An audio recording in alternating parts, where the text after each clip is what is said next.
Every time our athletes walk into this weight room, they're going to be pushed to the max. Let's go! Let's go! The barbell hasn't changed in over 100 years. I can take a 25-pound plate and we'll go out on the turf and I'll have you hating life. We talk about straining your gut, pushing past that comfort level. I want a lot of energy.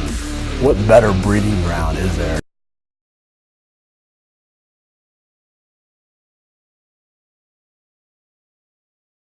Hey guys, welcome back to Iron Game Chalk Talk. I'm your host, Ron McKeefery. This is episode number 291. I want to thank you guys for listening each week. Really appreciate those of you that like, share, comment. Just helps us continue to highlight the great people that we have in our profession. Also want to thank our sponsors and specifically VersaPulley for bringing these episodes to you for free. As I've said many times, I only partner with companies that I believe in both the people and the product. And Kirsten Martin and the entire gang at VersaPulley are people that I hold in high regard, and what they do for our profession is great as well. So if you're in the market, reach out to them. If not, just let them know how much you appreciate them being part of the show. This week I'm joined by a buddy of mine, Brad Leshinske. He's the owner of Prime Time Sports. He's got his hand in almost a million different things, but he's a great guy. Doing a lot of things to impact our profession in a positive way. So appreciate you coming on the show, man. Thank you, Coach. Appreciate the time. Brad, I talked a little bit. I mean, you've been in you're in the academic game a little bit. You've been you've owned a couple and operated a couple different performance facilities. You've been in the high school setting. Out of all those experiences, which experience best defines who you are or best prepared you for your current role? I'll tell you what, years ago, and I think a lot of people aren't honest about this part of our profession, it's really was getting let go by a position, and realizing that everybody's expandable, owning my own company. And then when I moved back to, Chicago from Florida, and then working and having a big time company running it, and then being let go really changed my focus of who was I as a strength coach? Who was I as a leader? Who was I as, a person? And it really makes you self-reflect. And I think oftentimes strength coaches is a very volatile game, no matter if it's in the collegiate game or pro, it's very volatile. So it really taught me who I was and set me up for my next step, which was reopening my own company and then being in higher academia. Yeah, I think, I remember talking about, I never got fired at South Florida, but, I wasn't his guy and he wasn't mine. And so I left on my own, and then getting fired at Tennessee. And each one of those times, this is, quite some time ago, 10 years ago or whatever. And you're right. Not very many people talk about it, but it's not if, it's when, in this profession. And, it has nothing to do with your ability as a strength coach most times. It's just the culture, and so you got to accept that going in, and you got to be aware of it. But it is hard when you go through it to continue to be, to keep your spirits up, to understand and I always talk about preparing for those moments of transition. So I know that you have as well. We'll dig into that. Before we do though, what's one of the biggest mistakes you've made in your coaching career and how you've learned from it? One of the biggest coaching mistakes I've made, there's a lot of them. I think we all have coaching mistakes, but one of the biggest ones was trusting too little. You got a lot of people will say trusting too much. Trusting too little is not trusting my employees, trusting my other coaches to carry out programs, to carry out working with teams, to letting go a little bit as the head strength and conditioning coach or the director of sports performance. Oftentimes we think each program we create is our baby and nobody can coach it like we can. The truth is they can. You have to allow them to grow.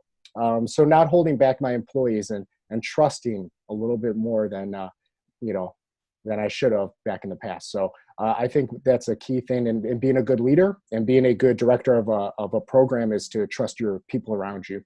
Yeah, I couldn't agree with you more. I mean, we all think we're our own special snowflake, but right. The reality is that, a true mark of a leader is developing other leaders and putting them in positions to be able to develop and be prepared for that is really what it's about.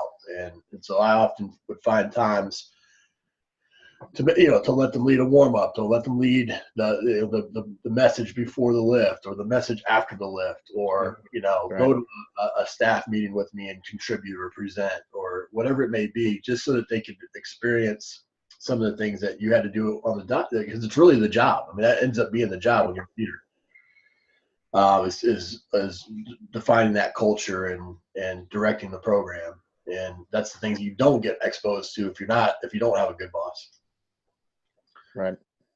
One of the things that you're very passionate about, I mean, we both sat in on the NSCA special committee, whatever that committee was that we went out and did. You're very, what I know about you, in our friendship is that you're very passionate about giving back to coaches and continuing to make it better than you found it. Give me some tactical things. I mean, some things that you've done in your career. I mean, obviously you've had people work for you. You've been in academia where you've had students come through, but it's beyond just, what's been in front of you. You've gone above and beyond. Mm-hmm. What are some things that you think coaches should be doing to make it better than they found it? I think one of the things is providing continuing education for things for your employees beyond going to conferences and memberships of like the NSCA, which is phenomenal, which I do for all my employees, but really getting into like specifics. So something like Lee Taft, right? Great coach, great speed insider guy, great speed guy. He came out with a program a couple months ago, and I thought it was valuable. So I bought it for my employees. I said, a lot of the stuff we know, but it's great reminders, but they've never been exposed to that at the higher academia level. They get their degrees in exercise science or master's degrees. They're not exposed to people actually coaching. Right. They're exposed to what they're exposed to, especially in the small universities like I'm at. So it's important to give them those things like Joe DeFranco. I like Joe DeFranco stuff. I think he's an interesting cat. I think he's really cool in the private sector. And giving them insider stuff on that and letting them be involved in some of my meetings with my mentors for my business stuff, teaching them how to be a business person. We don't get taught that at the undergraduate level or even the graduate level of how to carry ourselves in a professional manner. So taking them to conferences, but not just taking them, showing them how to network. We hear that theme in a lot of your podcasts about networking. Networking is golden, but nobody ever really teaches you how to network. So some things I've done for our students is I set up a thing with Milwaukee Bucks in April where we go up there, go to a game, but we're also going to meet their strength staff. We're going to meet some of the business people to understand how to network and just exposing them to what's outside of their area of what they consider their expertise or something that they like and making them a little bit uncomfortable. Coaches tend to stay in their comfort zone, and we only get better when we get a little bit uncomfortable. When we have those things that we're not really sure about, like presenting. I make all my coaches present. We have a thing at St. Lawrence, which we run their high school program. We have to do our parent and athlete night. And I made my head strength coach over there, I made him present this year. And he's like, what do I do? And I'm like, it's all set for you, but you got to learn to get up in front of people. You have to learn how to articulate yourself as a professional. Yes, we're all coaches, but we're always on a platform, just different platforms.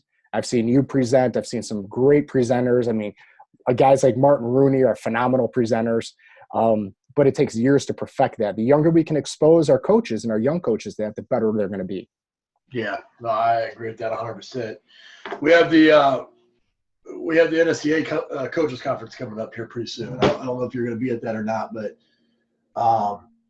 for that young coach that's listening to this podcast, that's going to that conference, give me 2 or 3 things that you think that they should do from a networking standpoint at the conference.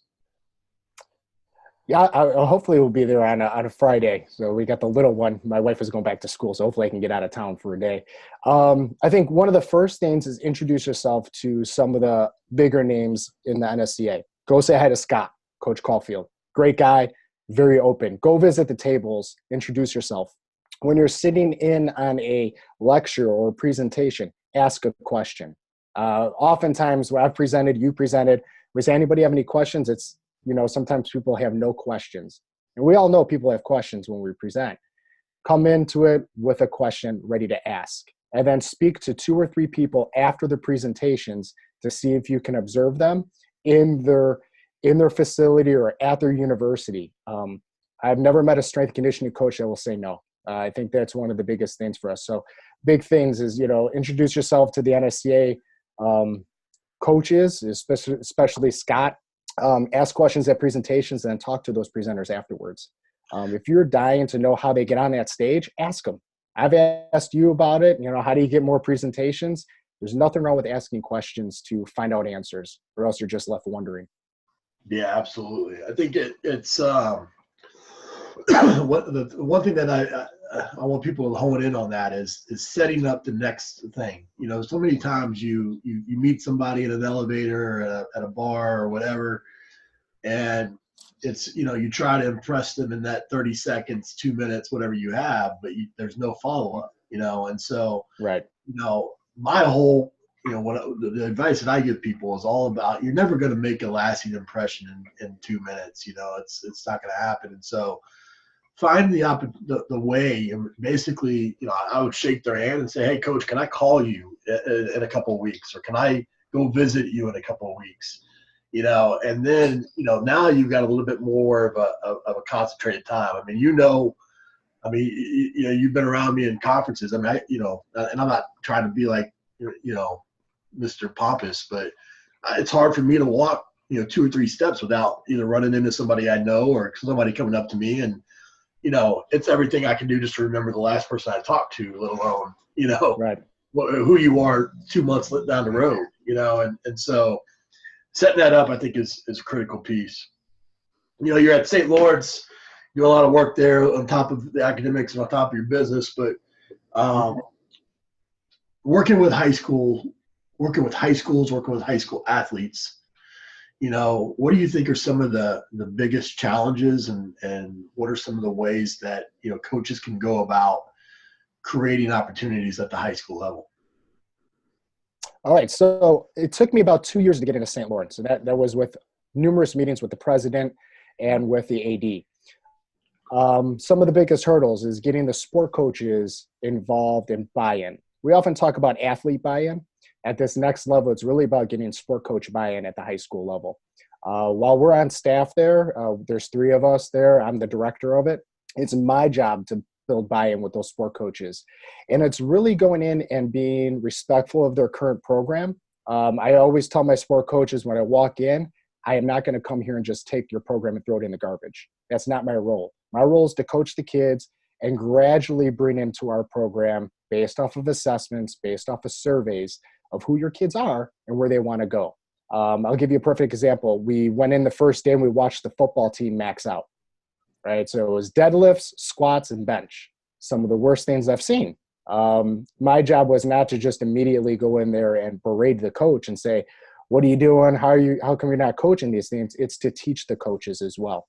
So not only are we teaching athletes, we're teaching the sport coaches. One of the biggest things we did as a staff was send out surveys to each of our student athletes. And there were surveys to get a little bit past history of their lifting and their experience, but it's really to get to know who they are. We have 500 athletes that we train a week there. And we got to make sure that we know these kids and build relationships with these kids. And these student athletes, they're very sensitive in the fact of you're coming to teach them. They're taking time. Anytime we take time away from somebody, it's precious. And we have to realize that as coaches, whether it's taking the time away from a sport coach and asking for a meeting, an AD, that hour or 2 hours you're meeting with them, that's time that is valuable. So you got to make it worth your while. So always go in with a plan when you're talking to the sport coaches. When you're dealing with athletes, biggest hurdle was get them to come in and, create that buy-in with them as well. But what really helped break the ice was creating surveys and sending them out. It was really a cool thing we did. We got to know a lot about them previously to them coming into the weight room. So it wasn't just, hi, my name's Coach Brad. What's your name? We already knew who they were. We did our research on who they were. We did the research on the teams. Hey, we know the track team is really, really good this year. They finished 3rd in state last year. How are we going to improve that? And then it's really creating assessment protocols. Getting 500 kids assessed is a lot of work. And then realizing it's not a one-fit-all program, right? So I actually wrote this out for my staff the other day. was we have 12 teams currently. We have 9 different programs going, different methodologies, different tweaks to the program, because I wanted them to realize the program design writing part is always fun. I think all coaches love it. And it's implementing it is fun too, but realizing when you take a step back saying, each one of these kids are individuals and we got to treat them as such. That is a big hurdle. So we use an application on our phone device, Train Heroic, which you know really well, which has really streamlined the process, and kids love it. Kids have bought into it, and we get really good results with it. But getting to know the student athletes and the sport coaches is really paramount to a successful program. Yeah, that time piece that you mentioned, I think that's the critical message there is, whether it's time investing into developing a relationship with the coaches, or time investing in a relationship in the athletes, or, taking time to try to educate or do whatever. You got to be respectful of that. And, too many times as coaches, we think that the world kind of revolves around us and everybody cares about strength and conditioning, and it's really just a sliver of the piece of the pie. Mm-hmm. And we got to know where it's an important piece, no doubt about it, but it's a sliver of the pie. And we got to be respectful and to, find opportunities to affect change. That's what coaching is. So right. I agree with you 100%. Kind of going along the lines of giving back to the coaches, I know something that also is important is focusing on leaving a legacy, leaving it better than you found it, Mm-hmm. When it's all kind of said and done here, I mean, how are you going about in the middle of your career, halfway through it, kind of planting seeds now to where you can leave that kind of legacy when it's all said and done? Well, I told my students in my intro to exercise science course last semester, we're talking about careers, and I circled being a professor. And, one of my students asked, why'd you circle it? I said, by the time I was 40, I wanted to be exactly where I was today. My legacy is not creating great athletes. That's part of what we do as a living. My legacy is creating good coaches. Being a late bloomer as far as academics, I got my master's in 2016, I believe. So I coached for almost 14 years before I went back to school. And it was intentional. One, I'm a first generation college graduate, so school wasn't my big calling right away. I didn't want to go bachelor's, master's, and doctorate. So I went back, realizing the greatest mark I can have on the field, what my so-called legacy may be, is developing coaches at the undergraduate level and graduate level that can walk into a Tennessee, Eastern Michigan, professional setting and coach from day one. That is going to be my legacy. Developing these young coaches. The byproduct of developing great coaches is developing great athletes, and creating that kind of buy-in. But it really is developing these undergraduates that are so new to the field that really do not know what's ahead of them, and being honest with them. I remember as a student, nobody was honest with me. Hey, 1 year you're going to make 10 grand. Nobody, if somebody told me that, yeah, that would scare me. But I bring in speakers. I bring in people that are current in the field to say, this is what it's like, and this is what you're in for. And then with that, it's creating a good curriculum that's challenging, that not only sets them up for success when they leave, but also in the future. So that's another thing. We don't want them to leave our university going, okay, great, I got a bachelor's of science degree. Now, what am I going to do with it? They should be set, ready to go when they leave here. Oftentimes, I've had over 80 interns in my career. Oftentimes, I'm reinventing the wheel with them and telling them how to program, telling them how to design, how to set up an Excel sheet. Half of them don't know how to do that. Heck, I use what you guys did with, I think it's Steve Olson, right? I use that episode all the time in my classes. You want to see how it's done? Here's the expert in it. The guy's awesome. Watch this YouTube video. And now they're like, hey, this is awesome. This is interesting. How do I keep going? And that's where my legacy is going to be, is setting up the future coaches of strength and conditioning. Yeah, I think, the things that are important to take away there, in my opinion, is it wasn't something that you did, all of a sudden you got your degree, you coached somebody for a year, and then you jumped out and you said, okay, I'm ready to mentor coaches. You went back to school, you got advanced learning, you got experience, a wealth of experiences and a kind of a portfolio that you could draw upon to be able to give them life, advice in these areas. And then, more importantly, I think, for the areas that you're maybe not the expert in, you know who is, and you've aligned and created some social proof with bringing those people to people. I think too much now, I've had a bunch of young coaches work for me, and if I ask them what are they going to be great at, or what can they be the best in the world at, or what are they ultimately passionate about doing, like everybody is saying I want to mentor coaches, and I'm like, cool, well, do it, become a great coach first, Right. and then mentor from there. And I think too many times we just want to jump out. But what you've done in your career by having that diversity and experience, and constantly, I think when you teach, you become a better learner as well, and Oh yeah. you're forced to kind of to know the material, and so that's that 10,000 hour rule that back from Gladwell, you're putting tons of time in. So I agree with all that, man. We end the show with some resources here. Give us the best piece of coaching advice you ever received. The best piece of coaching advice, be yourself. I think oftentimes when we're coaches and we have this persona, like I want to be a Scott Cochran, I want to be a yeller. If you're not a yeller, you're not a yeller. I'm not a crazy yeller in the weight room. I know how to motivate. I've been with coaches who are yellers. The biggest piece of advice was don't be somebody who you're not. Be yourself. Sport coaches will respect you more. Your colleagues will respect you more. And the biggest thing, your athletes will respect you more. Because if you're one way all the time and then all of a sudden you switch and I'm really this way, then they're going to lose a little bit of respect for you. Just be yourself. Be who you are. Hold your personal stuff to your vest. So don't bring your personal stuff into the weight room. And be yourself. Those are the biggest pieces of advice I've gotten.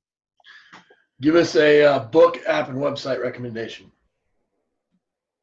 All right. I got 2 books I'm currently reading right now. I got Bridging the Gap from Rehab to Performance. Great book. We use it in class all the time. Sue's book. And then we got The System. I'm having my interns read this now. Great guys on there. Johnny Parker, Al Miller. Smart guys. Great book read. Very good for the high school athletes we're working with. So I have my guys reading that right now. The app Train Heroic is a great app. I mentioned them before, but they've made my job as a director very easy as far as programming. And then a website, I like Stronger by Science. I think they do a great job. They got some great articles up there. Greg does a great job in his writing. It's something I often read weekly. Yeah, those are all great resources. Well, man, like I said in the beginning, I mean, the fact that you take the time to go above and beyond just what's, education alone could provide for your family. Running a business alone could provide for your family. Working in the high school setting alone could provide for your family. But you piece all those together and so that you can bring this kind of knowledge to the people that you work with. And to me, that's what a mentor does. A mentor takes on the burden, and so that others can learn from their experiences. And so, I'm excited for you as always, a good friend, and appreciate you coming on the show. I appreciate the time, and thank you for letting me share a little bit of my story. I hope you enjoyed it as much as I did. I appreciate it. That's it for this episode of Iron Game Chalk Talk. Thanks to this week's guest as well as our sponsors for bringing this episode to you for free. Make sure to check out ronmckeefery.com where you can join our mailing list, find the show notes, including all the links and resources mentioned, and information about Coach McKeefery's other products. While you are there, please join Coach McKeefery in the comments section thanking our guest for sharing. If you haven't subscribed to Iron Game Chalk Talk on YouTube or iTunes yet, make sure to do so. Comments, ratings, and reviews are always welcome. Coach McKeefery can be found on Twitter at @RMcKeefery, on Facebook and YouTube at /Ron.McKeefery. That's it for this week. Be sure to check back next week for another great episode of Iron Game Chalk Talk.